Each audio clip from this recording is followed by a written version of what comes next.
खार आणि सिंग. एकदा जंगलात एक बलवान सिंह ज्याचं नाव शार्दूल होतं, तो एका मोठ्या झाडाखाली शांतपणे झोपला होता.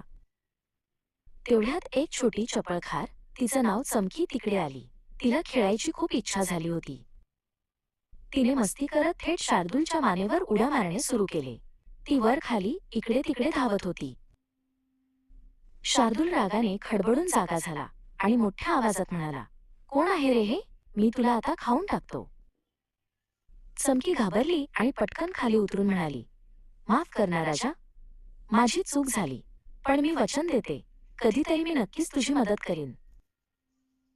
सिंह हसला. ही एवढीशी खार माझी काय मदत करणार? असा विचार त्याने केला, पण तिला सोडून दिलं. "जा, पण पुन्हा कधी असं करू नकोस." काही दिवसांनी शार्दूल शिकारीच्या जाळ्यात अडकला.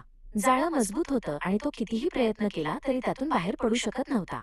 तो मोठ्याने गर्जना करू लागला. शार्दूलची गर्जना ऐकून चमकी धावत तिथे आली.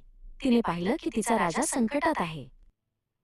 पटकन तिने आपल्या तीक्ष्ण छोट्या दातांनी जाळ्याचे दोर चावून तोडायला सुरुवात केली. एक एक करत ती सर्व दोर तोडत गेली. थोड्याच वेळात शार्दूल मोकळा झाला.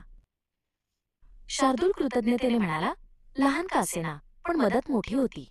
तू माझा जीव वाचवलास." तेव्हापासून ते दोघे चांगले मित्र झाले. शिकवण: कोणालाही कमी समजू नये. प्रत्येकात काहीतरी खास असतं.